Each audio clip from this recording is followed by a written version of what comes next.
रश्मि और अमर लॉकडाउन के चलते डेटिंग ऐप पर मिलते हैं।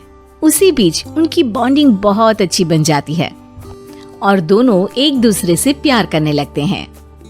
बस लॉकडाउन खत्म होते ही चट मंडी पट शादी। उससे पहले घर में बात तो कर लो। अरे माँ पापा कभी मना नहीं करेंगे। अमर की बात सुन रश्मि खुश हो जाती है। ऐसे ही दिन बीतते हैं और देखते ही देखते लॉकडाउन खुल जाता है, जिसके अगले ही दिन अमर अपने परिवार के साथ रिश्ता लेकर रश्मि के घर पहुंच जाता है। अभी लॉकडाउन खुला ही है और कोरोना तो खत्म भी नहीं हुआ, इसलिए ज्यादा कुछ ना करके अगले कुछ दिनों में छोटे फंक्शन के साथ शादी कर लेते हैं। अमर के पापा की बात पर सब सहमत हो जाते हैं।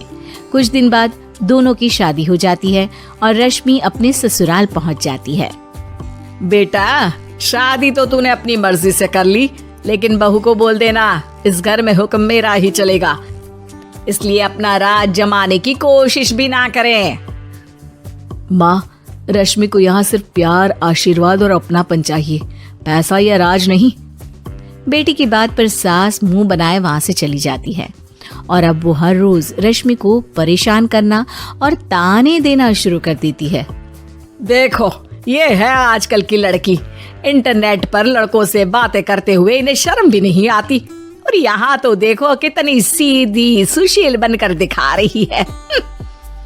मम्मी, शादी के रिश्ते वाले इंटरनेट ऐप से जब किसी को कोई दिक्कत नहीं है, फिर डेटिंग ऐप के जरिए मिलना किस तरह गलत हो सकता है? रश्मि के डेटिंग ऐप वाली बात सुन उसकी हैरान सास तुरंत तुनक कर पूरे घर को सिर पर उठा लेती है, जिसकी आवाज सुन अमर और उसके पापा भी वहां आ जाते हैं। हाय मेरी माता, इतना बड़ा झूठ! डेटिंग ऐप को इंटरनेट के जरिए मिली है बोलकर इस कलमुही को मेरे सर ला बिठा दिया। अरे नास पिटी, तुझे जरा भी शर्म नहीं आई?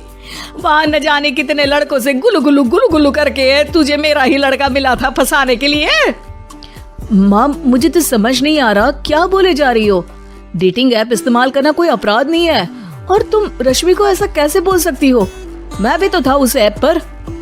पहले उसके लिए माँ से झूठ बोला और अब लड़ाई कर रहा है। सास और अमर की बात सुनकर रश्मि हैरान खड़ी रहती है। अमर, तुमने घर में झूठ क्यों बोला? ये सब देख रही हो ना, इसी की वजह से झूठ बोलना पड़ा।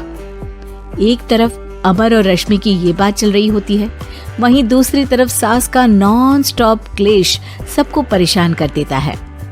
सब एकदम चुप, जो हुआ सो हुआ, अब मुझे कुछ ना सुनाई दे।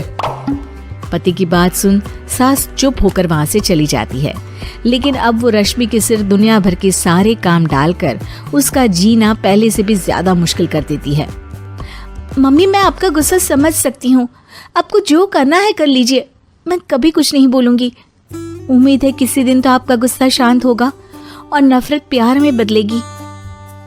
रश्मि की अच्छाई को उसका नाटक समझकर सास गुस्से के 7वें आसमान पर चढ़ जाती है और उसी शाम रश्मि को नीचा दिखाने के लिए अपनी सहेलियों को घर बुलाकर उसकी बुराइयां करने लगती है।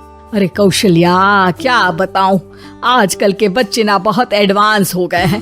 पहले रिश्ते घर परिवार वाले सब देख परख के कराते थे, और अब ये लोग खुद न जाने कहां कहां मिलकर खुद ही सब कुछ पक्का करके हमें बता देते हैं। लड़की का कैसा दिन धर्म, कैसा ईमान, कैसा चरित्र कुछ नहीं पता, बस प्यार किया और घर लाकर बिठा देते हैं। अरे ऐसा क्यों बोलती हो? आजकल बच्चे अपने आप में बहुत समझदार हो गए हैं, और फिर पूरी जिंदगी तो उन दोनों को ही साथ निभानी है। अपनी पसंद से शादी कर भी ले तो क्या दिक्कत? तू ही देख ले, पहले इतना अच्छा बेटा और अब सोने पर सुहागे जैसी सर्वगुण संपन्न बहू। और पता है, अभी कुछ दिन पहले मेरी बेटी ने मुझे डेटिंग ऐप के बारे में बताया, जहाँ लड़का लड़की अपनी पसंद से अपने आप एक दूसरे को चुन लेते हैं, और फिर अगर सब सही रहता है तो बात आगे भी बढ़ जाती है। अरे इसमें इतना खुश होकर क्या बता रही हो? ये तो गलत है। न जाने कौन क्या है, कितना झूठ कितना सच है। अरे पर सोचो, जब तुम किसी के बताए रिश्ते को देखने जाते हो तो क्या एक ही बार देखने से सच झूठ का पता लगा सकती हो? जरूरी नहीं कि बच्चों का लिया फैसला हमेशा गलत हो। अरे बहुत बार हमसे भी तो गलत फैसले होते हैं ना। अच्छे बुरे लोग तो हर जगह मिल सकते हैं, फिर इसमें सिर्फ बच्चे ही गलत कैसे? सहेलियों की बात सुन सास सोच में पड़ जाती है और इसी तरह कुछ दिन बीत जाते हैं, जिसमें ना तो वो रश्मि को परेशान करती है और ना ही कोई ताना सुनाती है, जिसे देख रश्मि परेशान हो जाती है। मम्मी, आपकी तबीयत तो ठीक है ना? कुछ दिनों से देख रही हूँ आप मुझे कुछ बोलती ही नहीं।